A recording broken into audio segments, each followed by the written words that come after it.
अभी शासन के निर्देश से 9 से 12 तक के स्कूल पुनः खोलने का आदेश हुआ है। इसका हम सभी लोग स्वागत करते हैं। ऐसी परिस्थिति में जब 7 महीने से विद्यालय बंद रहा है और इस तरह की महामारी फैली थी, अभिभावक और हम सभी लोग दुविधा में हैं कि किस गाइडलाइन को फॉलो करते हुए हम अपने विद्यालय में बच्चों को बुलाएं, या अभिभावक सोचता है कैसे बच्चों को विद्यालय भेजें।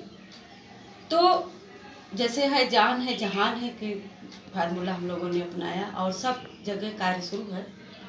ऐसे थोड़े गाइडलाइंस, थोड़ी सजगता का अनुसरण करते हुए हम सभी स्कूली कार्य को भी कर सकते हैं। इसके लिए कुछ बिंदु हम बताएंगे जिसका अनुसरण करने से हम स्वयं संक्रमण से बच सकते हैं और दूसरों को भी संक्रमित नहीं होने देंगे। सर्वप्रथम मास्क का प्रयोग। अभी हम लोग 6 महीने से मास्क का प्रयोग कर रहे हैं और विद्यालय नियमित आने के लिए वहाँ भी मास्क का प्रयोग हमें करना है। बच्चे क्या करते हैं या हम सभी लोग क्या करते हैं, मास्क लगा तो लेते हैं लेकिन उसको खींच करके नीचे कर देते हैं। ये सही नहीं है, क्योंकि हमें मास्क जो लगाना है वो वायरस से बचाना है। मास्क खिंच गया, मास्क पर कहीं भी वायरस बैठा है, बार बार उस मास्क को टच नहीं करना है। मास्क लगाने का जो ज़रूरत है वो ये है कि हमारे मुंह और नाक बंद हो, सुरक्षित हो।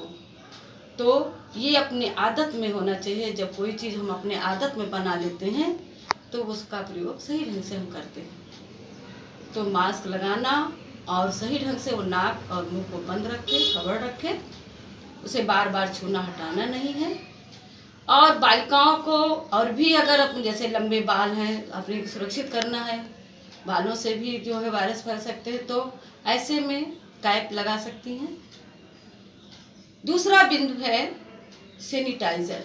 अभी हम लोगों ने सहमति पत्र भरने के अभिभावकों को दिया, उसमें भी ये बताया गया है कि सबकी अपनी मास्क, सैनिटाइजर, हैंड वॉश और वाटर बॉटल होना चाहिए। तो ऐसे बिंदुओं को हम भी स्पष्ट कर रहे हैं आप लोगों को। अपना सेल्फ सैनिटाइजर आपके बैग में होना चाहिए, क्योंकि आप अपनी सीट पर, आपको सीट अलॉट की जाएगी, अपने निर्धारित सीट पर ही बैठेंगे और कहीं कोई चीज़ टच हो जाता है, खिड़की है, दरवाज़ा, वाशरूम जा रहे हैं कहीं, तो अपना सैनिटाइजर है उसको प्रयोग करेंगे। तीसरा बिंदु है अपना ट्रांसपेरेंट वाटर बॉटल।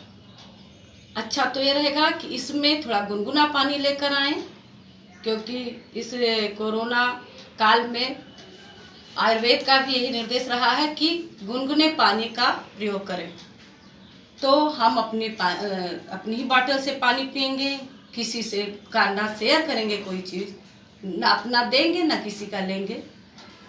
शेयरिंग की आदत इस कोरोना काल में बिल्कुल छोड़ देना है। हम तो बल्कि आपसे भी कहेंगे कि लंच पैकेट वगैरह ना लाएं तो ठीक, अगर लाते हैं तो स्वयं अपना प्रयोग करें। दूसरा है कि अपना hand wash, self hand wash भी होना चाहिए। बार बार सैनिटाइजर का प्रयोग करने से हम भूल जाते हैं, या वॉशरूम गए, टॉयलेट गए, तो वहाँ वैसे तो आपके लिए हैंड वॉश या इस सोप केक रखे रहेंगे, लेकिन चूंकि वो सामूहिक प्रयोग का चीज़ है, तो अपनी सजगता सावधानी के लिए स्वयं अपने पास सब होना चाहिए। तो अगर हैंड वॉश है तो उससे भी आप अपना प्रयोग करेंगे। और सबसे मुख्य बात जो ये है वो सोशल डिस्टेंसिंग है। सीट अलॉट है, अपने निर्धारित सीट पर ही आप बैठेंगे, उससे उठकर इधर उधर नहीं जाना, ना किसी से के नज़दीक खड़े होना, बैठना है। अपने समय पर अपने स्थान पर जाकर बैठना है, करना है। फिर इसके बाद है जो मुख्य रूप से कि इस संक्रमण से लड़ा कैसे जाए, तो इसमें इम्यूनिटी पावर अपनी बढ़ानी है। तो इम्यूनिटी पावर बढ़ाने के लिए हमें लगता है घरों में भी आप लोग काढ़ा, बार बार इसका गाइडलाइन हम लोगों ने खुद विद्यालय से दिया, अपील किया, और आयुर्वेद डॉक्टर्स, चिकित्सक भी देते रहते थे। आप निरंतर काढ़े का प्रयोग करें। दिव्य पेय है, तुलसी गिलोय का काढ़ा पिए। रात में गर्म दूध में हल्दी मिलाकर पिए। सात्विक भोजन करें। अपनी दिनचर्या को नियमित करें। अगर आपका नियमित दिनचर्या है, समय से उठना, सोना, जागना, खाना, तो भी हम इस प्रकार से रोग संक्रमण से रोग से बच सकते हैं। और यदि अपने में सर्दी जुकाम या बुखार का जरा सा भी एहसास हो तो आप अपने जो पारिवारिक डॉक्टर चिकित्सक हैं उनसे सलाह लें।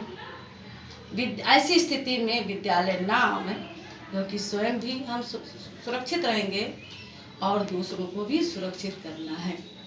कहा भी गया है कि जो है पंक्ति है, जब तक दवाई नहीं तब तक ढिलाई नहीं।